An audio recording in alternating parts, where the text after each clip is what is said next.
We have to obviously talk about the outfit, why the pirate. At Thread, we hate tickets, and we love MSPs. Technicians have to spend a lot of time just doing really terrible work. The best way that we can represent killing all of that terrible work is through pirates. There's more knowledge being learned from previous tickets that can be used in future tickets. That sounds like it's a bit of a game changer. Our goal is to help MSPs get to 20-25% of tickets closed with no touch. If your agents aren't working together, then you don't get the compounding effects of it. You're gonna need to come back and replace that with a full platform at some point. You can't just buy our product on our website, because we want you to meet with our team and understand the process change and the best way to implement AI into your service desk. We want to think about MSPs holistically. We really want to empower them to be managed intelligence providers. It sounds like a first step for an MSP on that journey. I think the market is going to explode. I think there's a lot of pent-up demand of SMBs that can't afford MSP services today that will be able to afford it in the future.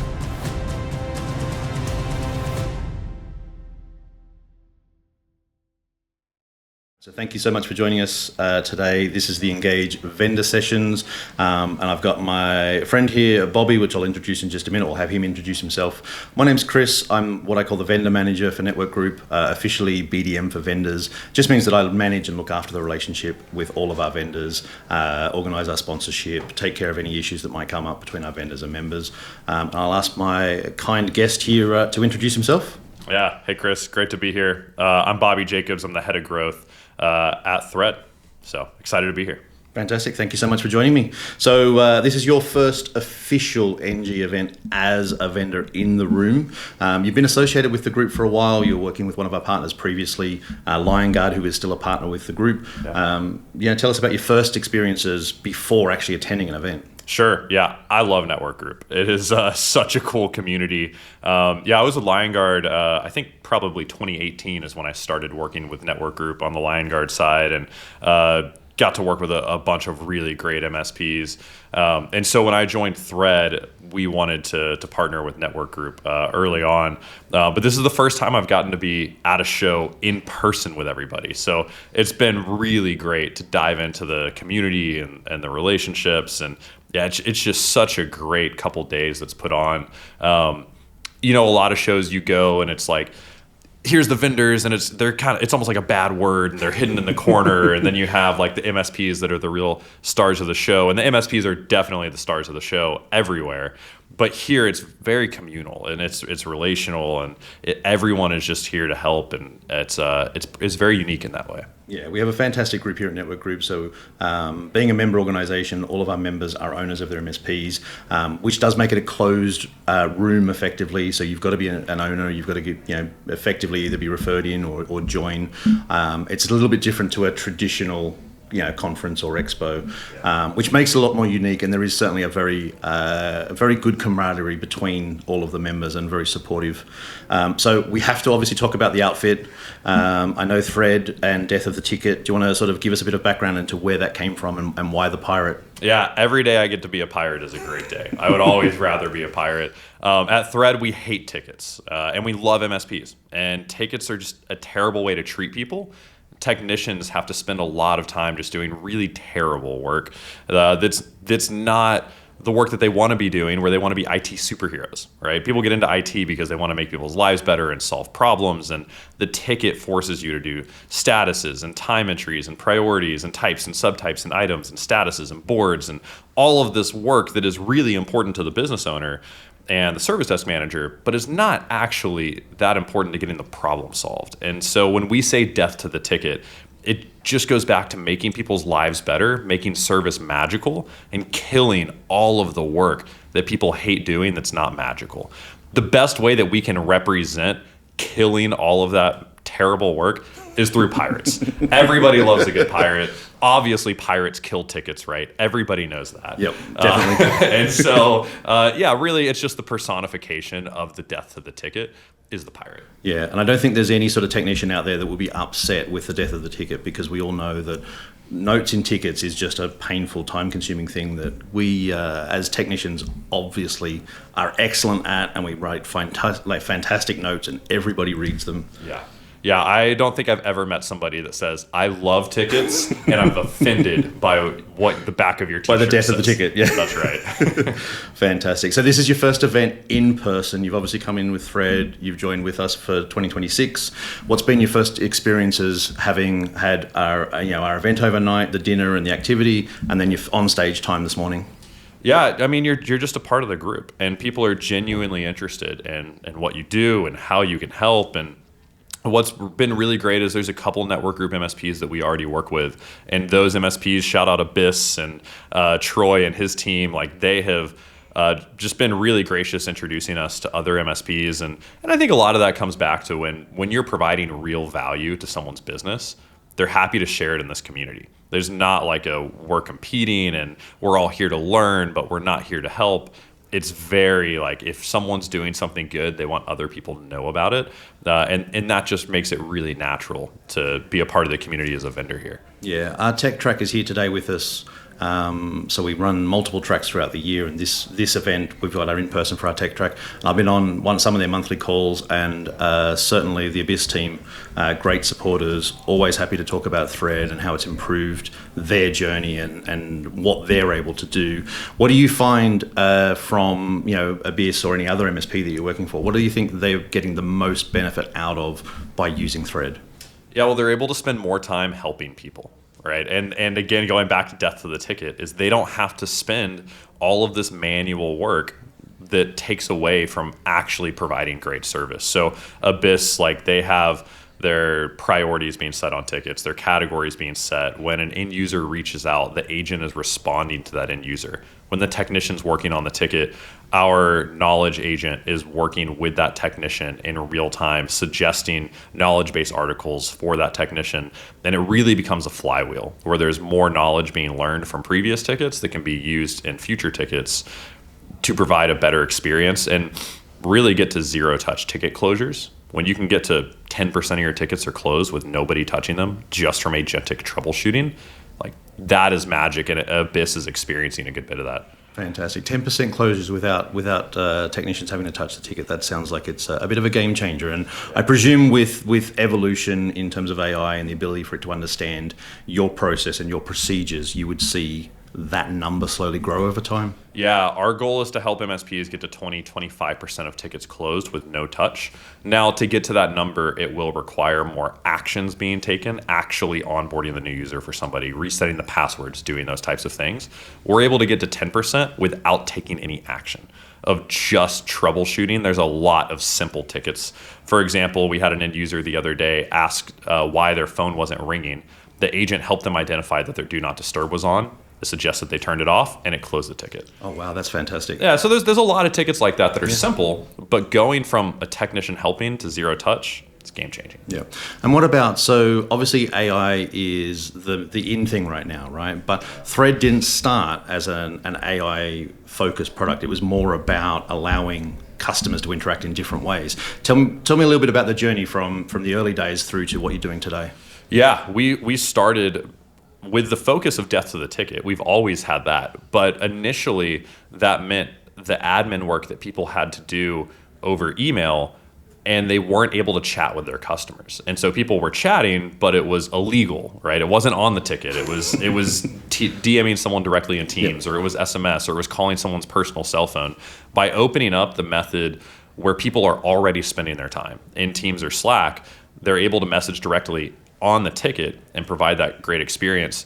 That was really great for us. We got to a point where we're providing more value through AI. So we rebranded to an AI service desk. But what has really unlocked huge value is having the omni-channel natively that the agent can work through. You know, some people think about automating back-end things first, and that's a great place to start.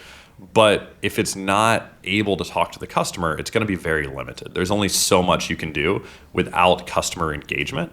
And that's where, because we started as a chat tool, we've just been able to build on that. Yeah. And then having Thread as a chat tool, it allows it to sort of obfuscate or hide the technician. So customers and clients of yours are not directly reaching out to your technicians to try and get problems solved. And they can communicate over their sort of preferred method without having to have that personal mobile number or that personal Teams or Slack That's right. They are still able to interact with the technician, which is really important because every MSP offers white glove service and answers the phone right away, and that's their differentiator. The secret is it's not a differentiator. Every MSP does that, but it's really important that you do that because you're a services business and you need to provide great support.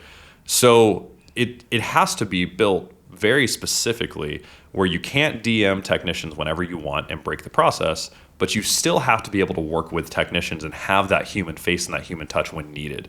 And that's what we spent millions of dollars literally building initially, was just the teams and Slack to the PSA integration so that it can be that seamless experience that follows the service process. And then you say PSA, so what are the major PSAs and tools that you're currently supporting with Thread? Yeah, ConnectWise, Autotask, and Halo. We have deep integrations. We love working with all three. You know, being in the UK, Halo's local here. We do a lot with the Halo team, but all three of those are great partnerships. Yeah. And any sort of, is there a preferred model, or is there any preference? Is Halo easier to integrate, or is it fairly seamless onboarding process with regardless of the PSA? Yeah, it's pretty similar across the board. There's not one that we prefer. Now, we do see that sometimes an MSP is thinking of switching PSAs, and when they start using Thread, they don't need to because they're able to get what they were looking for in a different tool. You do have to use one of those tools to use Thread. So sometimes we'll even have MSPs buy one of those tools specifically to use Thread, which has been exciting for us too. Yeah. Awesome. Well, you said, so you've had an MSP that had a tool or a PSA outside of that. They were using something else, and they've actually gone across to presumably Halo, because that's one of the most popular at the moment. And then use that to enable that methodology. Is there plans in the roadmap or anything like that to have it standalone, or you're always going to want to integrate to that one of those PSAs? Yeah, we don't plan to stand alone. There's so much work to do. Like, most of our MSP partners can tell us exactly what our roadmap should be because you can see the future. It's not hard to see the future. Level 1, level 2 tickets being automated end to end. It's really hard to do it magically. And so our PSA partnerships are super important. You need a system of record. And I don't want to take away from those. Like, Halo is a really important tool on its own, along with ConnectWise and Autotask. So I don't want to say that an MSP bought that and all they wanted was Thread. The PSA offered important things in that as well, but they probably wouldn't have made that choice if Thread wasn't a part of the equation. Yeah, okay. And that PSA then gives them that accountability and structure and a methodology that they can utilize across their business, but you've got that front-facing into and the ability to bill. You have to bill. Well, that's where the PSA started, is it unlocked service businesses, and it was taken from the legal industry. If we go back in time as historians, the legal industry was billing on a block time and a recurring business model, and the PSA enabled that for IT businesses.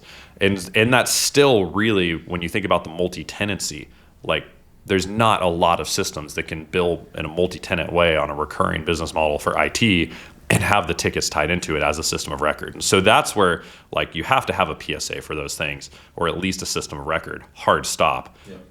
Then you can figure out what to do from there. Fantastic. And you said a lot of the MSPs are driving your roadmap. What's the most common feature set that you think is front of mind when an MSP is talking to you? Yeah, well, we just launched a voice product, which we're very excited about. And so someone can call in and talk to an agent instead of a voicemail or after hours, and it can do initial troubleshooting. So that has been a huge unlock for us. We're very close to auto dispatch as well. We would say we do triage today. When we say triage, it's very thorough triage that's talking to the end user. So auto dispatch is looking at skill set and availability is huge for us. Those are probably the main two there. Fantastic. And then what about training the AI models? So obviously, whilst MSPs all provide a similar service, they do a similar function, they like to do that in different ways. They like to categorize in different ways. The PSAs have different levels where they can categorize. How easy is it to train the model to understand your business and your process? Yeah, something that I think Thread is very unique in is we do not train on MSP ticket data. We don't. And that's a little radical. Like, a lot of people you would talk to want to take 2, 4, 6 weeks just to process ticket data.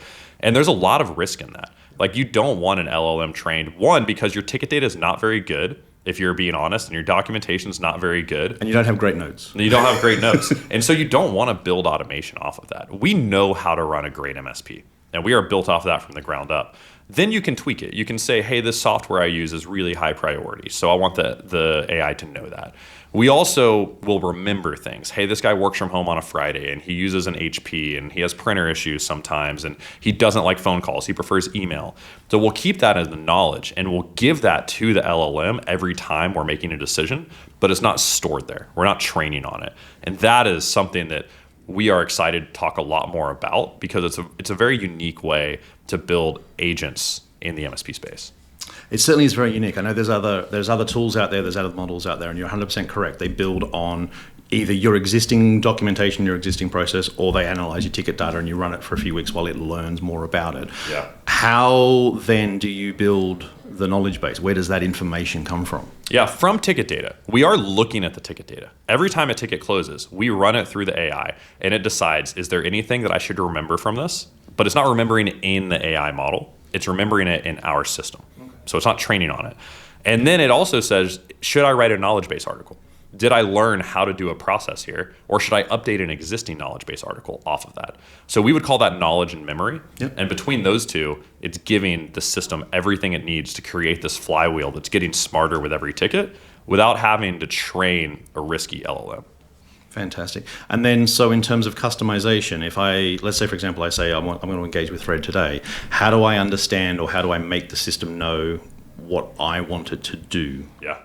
Yeah, so there's a couple pieces there. We start with priority and category. Like that, we will refund an MSP everything if the priority and category doesn't work well for them, or if they don't see a full positive ROI on our whole platform. Like that is so easy, and that's great. And you can change a few prompts here and there. You can tell it the customization that you need it to have. That's pretty simple out of the box. Now, maybe you say, hey, we onboard users in a specific way, and we want the agent to know what questions to ask and what information to gather. You can tell it, you can customize it as much as you want on paths to go down, when to get an approval, when to connect to an RPA to go do work downstream. But none of that is needed to make it work well. Yeah. So is there like in terms of a best practice? So you mentioned, for example, you can hand off to an RPA. Yeah. Are there certain partners that you work with in that space that you think work well with Thread that allow that to be successful for the MSP? Absolutely. Yeah. Roost and Pia, we have integrations with both of those. So those are MSP first RPAs that we would recommend. But we can integrate with anything with a webhook. So you can kick data off to Power Automate, N8N, whatever automation tool you want. Cool. So as long as your automation tool has a webhook or an API of some description, even if it's not yet there, is it something that you would be open to? Say someone's got a tool, we really want to use this tool, you're open to then providing an integration for that? Absolutely. Yeah, there's a lot of downstream integrations that we want to work with, but I said autogrations. That's maybe kind of fun. That's close enough. Maybe we'll get there. But no, we can pass data off to anything with a webhook already. But there are opportunities like with Roost and Pia to make it more specific, where we can pull in the crates or existing automations into our system, so it just more natively kicks it off. Fantastic. So yes. So it could then, with Roost and PSA, you can send it something, it can do a piece of work, and then it can come back to complete a task or update one of those articles that you're talking about, or build that knowledge base. That's right. Yeah, I think the ability to build your existing knowledge based on ticket resolution is a game changer for an MSP, because a technician sits down, does a thing, solves a problem, and that then hits that knowledge, which means the next time that query shows up, the system knows what to do and how to solve it, and can present that back to whoever the technician is, whether it's an L1 or an L2. That's right. And you really have to have this AI orchestration layer to get that flywheel going. If it's all separate, if you have priority in one place and voice in another place, and then you have an RPA, you're not going to be able to get the learnings from one to interact with another.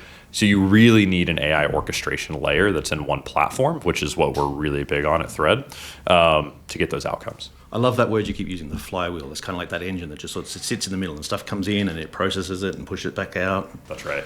It's a great way to describe it. Yeah, because the agents work together. And if your agents aren't working together, then you don't get the compounding effects of it. You can get some, hey, we automated this little process and this process. And those right now will make a big impact. If you just automate priority, great. You're ahead of most MSPs. But you're going to need to come back and replace that with a full platform at some point. Fantastic. And you mentioned that you would refund. So what's kind of if they sign up run it for, is it a period of time? Is it a limited time offer? Is it 30 days, 60 days, 90 days? Well, first off, we're really confident that it's going to provide not gonna value, happen. which is why we do that. It has happened a few times for different reasons. In your first onboarding call with Thread, you turn on all of what we would call the assistive features, which are internal automations, priority category, titles, time entries, and recaps and summarizations. All of those you turn on the first call, and then there's a 60-day window where you run it, and if at any point in those 60 days you decide that the value is not there, we'll refund you.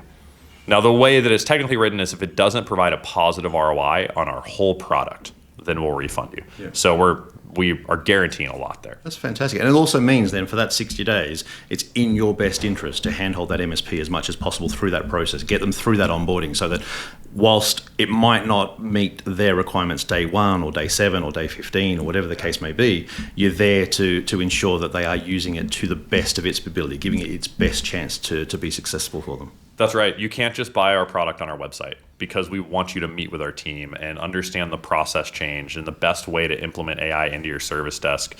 You can get quick wins, but you need to think about it holistically. But those quick wins are really important, which is why we say, hey, just get all this assistive stuff turned on. People are going to get really excited. Their lives are going to get better. And then we can dive in. It probably takes 30 days in whole to onboard Thread. Yep. But again, we want to make sure there's wins out of the gate. Fantastic. And then what about, looking 2 years down the line? You've just turned on voice, which is a fantastic step. What do you think the next couple of years look like for Thread? Yeah, we talked about 20% ticket closure. Yep. Like we want to think about MSPs holistically. We really want to empower them to be managed intelligence providers. So that means level 1, level 2 tickets are not the focus. Again, they're magical. You're orchestrating how the agents are working across the board. So, we have our roadmap on our website. We can check that out. There's more omni-channel, like WhatsApp and SMS we'll get into. We have dispatch. There's a lot of use cases with voice, more RPA integrations.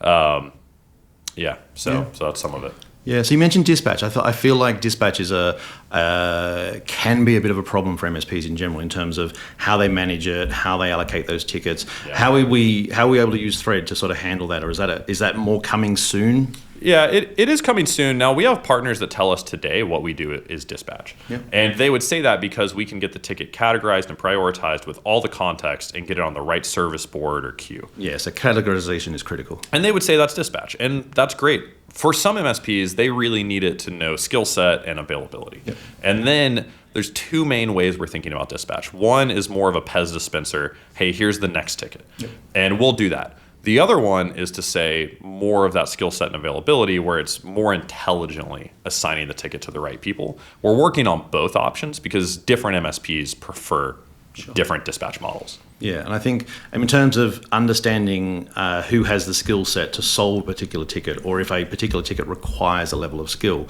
as an important piece of that dispatch. Yeah, well, and then some MSPs want level 1 technicians involved so that they can learn. Some MSPs want it to time out on a level 1 so they can pass it up. Some want it to go straight to level 3. So there's a lot of customization that needs to happen. At the same time, there's only so many models and ways that an MSP can work. So we are able to productize it. Yeah, fantastic. That sounds excellent. And what do you think? Is there a particular thing that the MSPs are coming to you and you're like, that is just not what Thread's going to do? We're not going to ever do that. We can't go down that path. It's a good question. The PSA, the ticketing system, is something we get asked about for sure, and that is not a path that we plan to go down. It's hard to say things that we plan to never do. Things are moving so fast, like we keep iterating. With our voice product, we're not you can't replace your VoIP with our tool. That's not something that we're working on right now. We don't have a lot of AI that you can sell to your customers today. Yep. But what I would say is, and there's been a lot of talk about that at the show, which has been awesome. It is so much more effective when your customers are experiencing AI through your service desk to then say, hey, you know how that request was solved end to end and you saw that? Let's go put that into your business. Yeah. Versus saying, hey, here's this new concept that you've never really experienced. And frankly, we don't really use a lot of it either. That's hard to sell, right? So you need to get the AI going in your service desk first so you can really become that managed intelligence provider and have the the experience behind it. Yeah, so we're here at Vision 2026 for Network Group, and it has been a really big focus. AI, cybersecurity, there's a lot of discussion around that. And you're exactly right. This transition from MSP 2.0 to MSP 3.0 or into that MIP, it sounds like what you're delivering really is a first step for an MSP on that journey. Even if they're not ready to take their customers through that agent-based journey with AI, Thread helps them understand that model and see the benefits for that. That's right. Yeah, and ultimately we think about how can you get more from your current team? So how can you grow your endpoint to technician ratio? Because the current price of MSP services, once level 2 and level 1 tickets are automated, it's going to go down significantly. So an MSP has to have really healthy margins now so that they can afford to do that. That sounds like a sad story. The good story, which is super exciting, is I think the market is going to explode when those prices drop. I think there's a lot of pent-up demand of SMBs that can't afford MSP services today that will be able to afford it in the future. And so the market's going to grow significantly. And when you think about selling agents and automation to end customers, like, it could not be more exciting to be an MSP and a future MIP, but you have to get to the point where you're not an artisanal, handcrafted service desk. That's not going to exist in the future. Yeah, it's very interesting. I mean, AI, certainly there's a lot of people out there that are scared it's going to affect jobs, it's going to have an impact, but it does seem like, in my view, and certainly what Thread is doing, it allows you to effectively augment your service desk, help skill those people up, allow your L1 and your L2 technicians to solve more and be involved in more. And I don't think it will prevent hiring or expansion. It just allows the people that you have today to do more with their time, because certain things that are very easy to handle are being handled by the system. Yeah, everyone's mad that AI is automating art and music and all of these like beautiful things that we love doing, and cooking and stuff, right?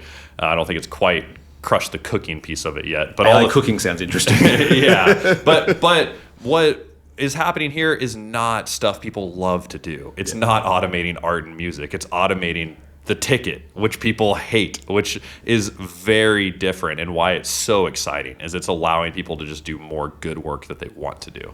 Yeah, it's certainly a fantastic opportunity and a great thing for people to be involved in. And I think that up to 60 days where you've got that bed-in process that allows them to engage with you and understand what it can do and how it can work. So when you come back to Network Group, was obviously why we're here. What do you find the best thing about being in the room with our members?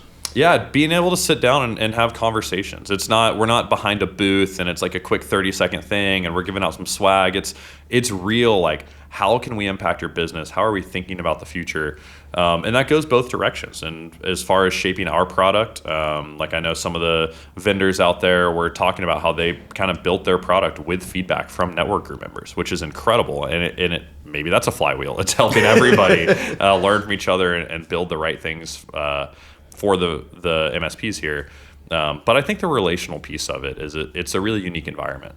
Yeah, it's certainly different to other peer groups out there. It's not, say, finance focused or anything like that. And it is a good opportunity to learn and understand and be in a room with a lot of business owners that are going through the journey that you are going through. So what would you encourage MSPs to lean into now then over this year that you're with us for 2026? Yeah, putting AI into your service desk, at least have priority and category of tickets being set with AI. Like, that is the lowest hanging fruit, and that will start to separate MSPs that have no automation and MSPs that have some automation happening. So yeah, that's my recommendation. That's just the beginning, but start somewhere. But even that, so using AI to help with the categorization then means when you're looking at reporting and understanding where your tickets are happening and where you say, for example, your noisy customers are and what's the most common ticket type, having that automated means it lends into that level of consistency so you can then rely on that reporting. Yeah, a lot of people will be able to see their business for the first time. Like, actually understand which customers are profitable and which ones aren't and what they need to go fix. Yeah, fantastic. So I appreciate your time. What's the best way to people to get in touch with you, the Thread Pirate at Network Group, at Network Group events? Yeah, at Network Group events, certainly. If you're an MSP who's not in Network Group, you have to join. You absolutely should. Thanks for the plug. Yeah. You can find me on LinkedIn. My name's Bobby Jacobs. I have a pirate shirt on, so you can add me there. My email is bobby@getthread.com. Yeah, fantastic. And I like that it's getthread.com. It's just, you've got, this is your call to action, right? I'm Bobby and it's getthread.com. That's right. It's just get out there right now. So I appreciate it. Thank you very much. For those that are out there listening or watching, please do all of the standard things like comment, subscribe, share this video with your friends. We really want to grow this group, and I appreciate the time you've given us today, Bobby. Thanks, Chris. Thank you.